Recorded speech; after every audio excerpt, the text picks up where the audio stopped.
Yo, what is up, guys? Welcome back to another movie review with Voices in the Movies, aka Ethan, and we have our special guest. Mind of a Nerd, aka Tyler. What's going on? Today we will be movie reviewing Kingdom of the Planet of the Apes. Um, so we're gonna start with positives. Then we're gonna go with negatives. Then we're gonna do our spoiler free final grades, and then we will be doing the spoiler section. And if you haven't seen this movie, then skip the spoiler filled section. So, um, the this initial movie is really good. Um, I saw this last Sunday, in theaters in IMAX in Manhattan. I really liked, the movie. I kind of thought that it was a little too long, but not really. And yeah, what do you have to say about this movie? So to give my history of Planet of the Apes, I have not seen the original movies. I saw the original for the first time for a video on my channel that I co-host, and I thought it was okay. I thought it was a little dated, but I thought it was okay. The reboot trilogy, who was two out of the three films were directed by Matt Reeves. I saw for the first time in 2021 when I bought them on 4K. So I watched Rise, Dawn, and War back to back to back pretty much. I really enjoyed Rise of the Planet of the Apes. It's not as good as the other two, but I think it's a very solid start to the trilogy. Dawn for the Planet of the Apes is one of my favorite movies of all time. And War for the Planet of the Apes I really enjoyed, but I think it's a little too long and it's very slow at points, but the ending is great.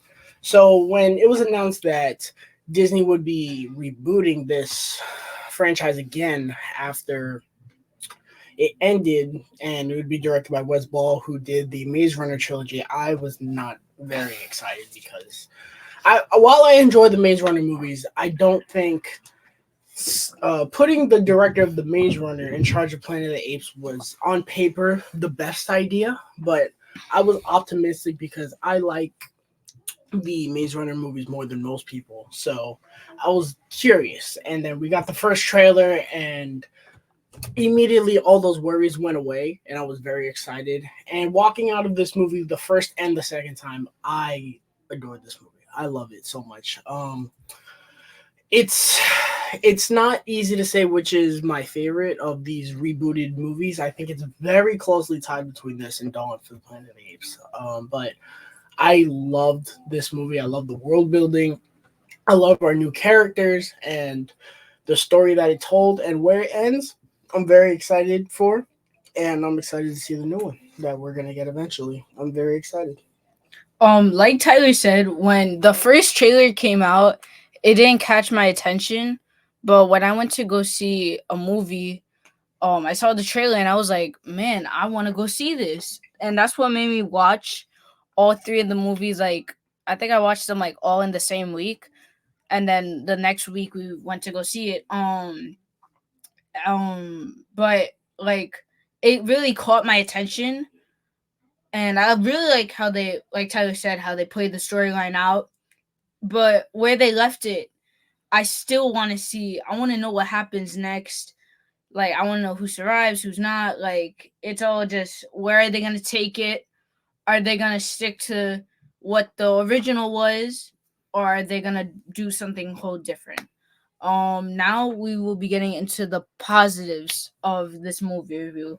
Now, positives are really the characters. Really, for me, my positives are the characters, because the way they put each character was really amazing. Like, Noah was an amazing character overall.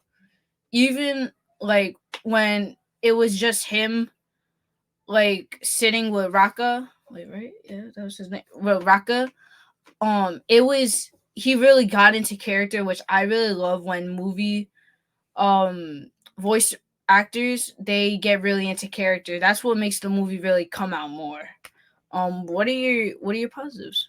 First of all, the CGI in this movie is just absolutely immaculate. I was really worried when I saw that Matt Reeves wasn't coming back because the CGI in Dawn and War is, and it's good in Rise, but I think it's perfected in Dawn and War for the Planet of the Apes. The the CGI, I was worried that it wasn't going to look as good, and it looked as good, if not better. There are certain scenes in this movie that just had my jaw on the floor. The movie looks beautiful even outside of the CGI. I think the cinematography is very good.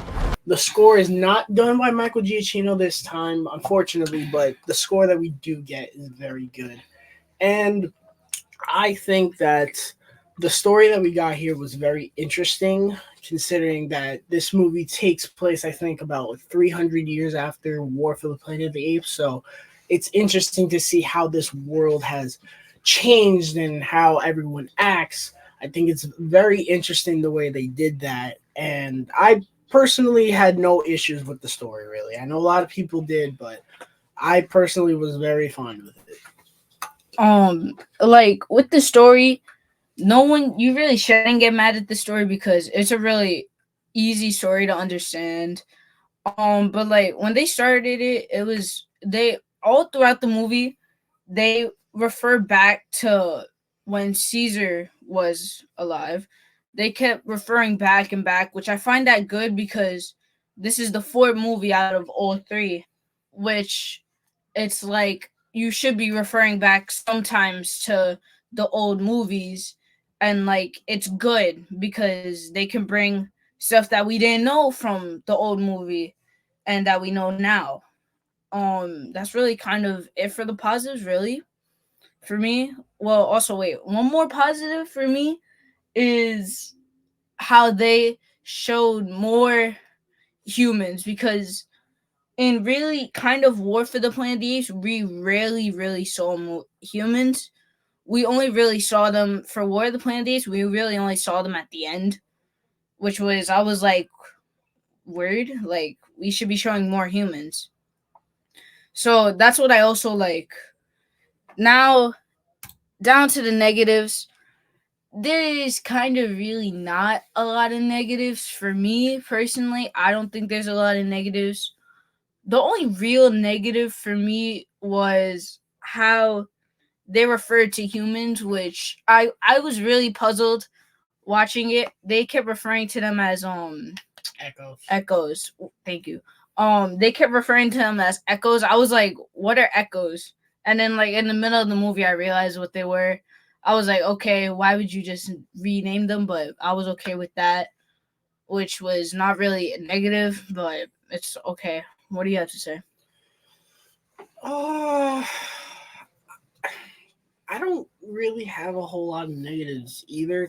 I guess if I could say one negative, it'd be that I wish Proxima Caesar was in it a little bit more because he was an incredible villain, and I enjoyed his presence so much. But I understand personally what they were doing with this movie by having it be this exploration of the world and us seeing, the hierarchy where the apes are way above the humans now.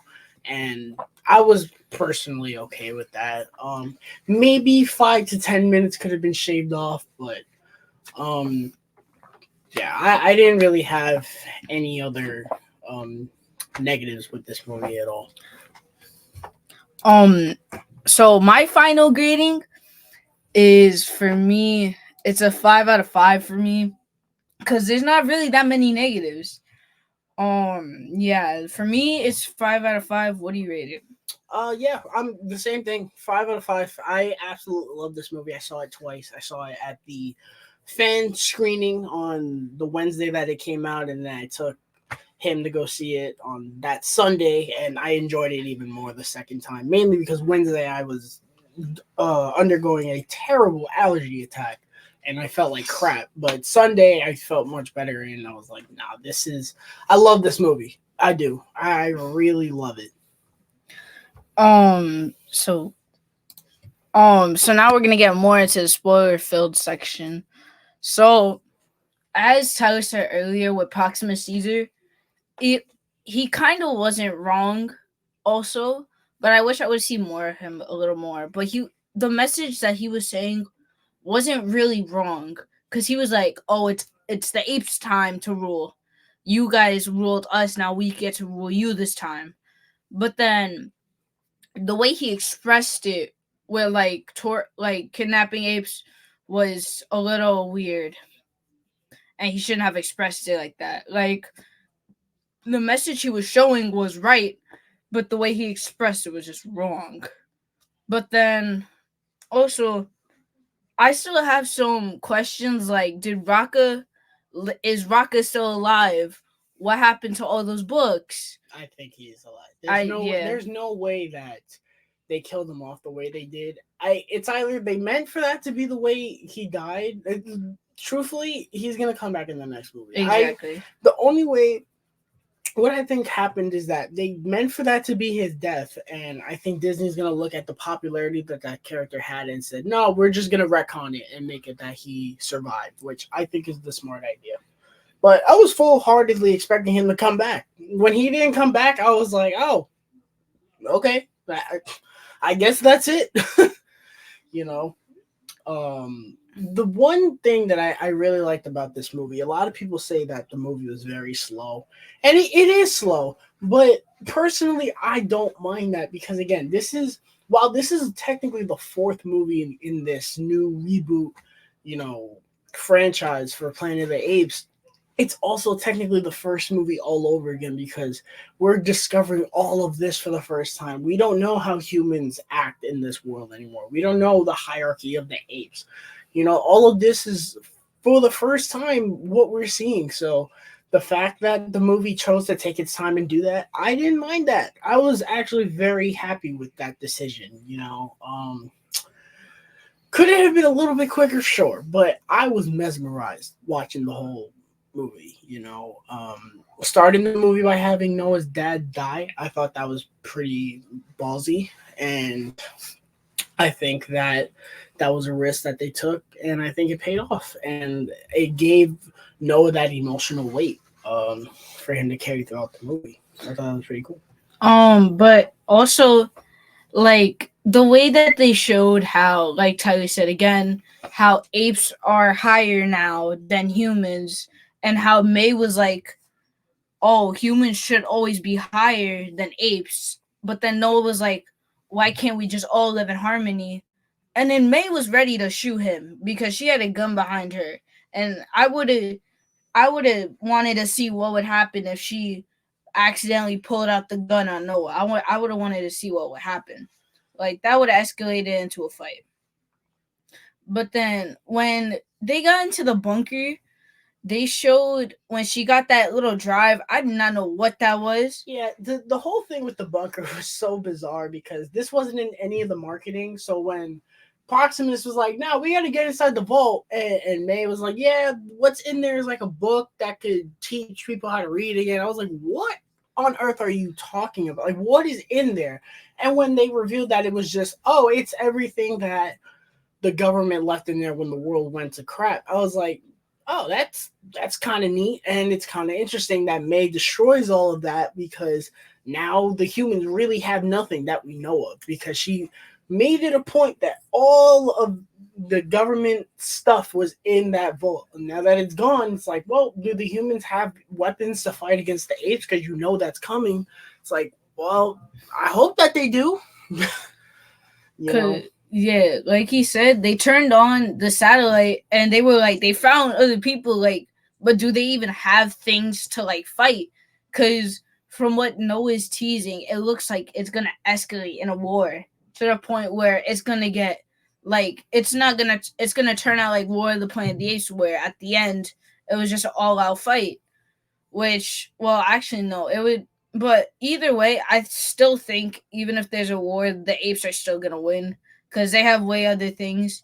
And now they're basically as smart as humans now, even though they can't read. Raka was, I think, the only one that was able to read, really. And yeah, like even I don't.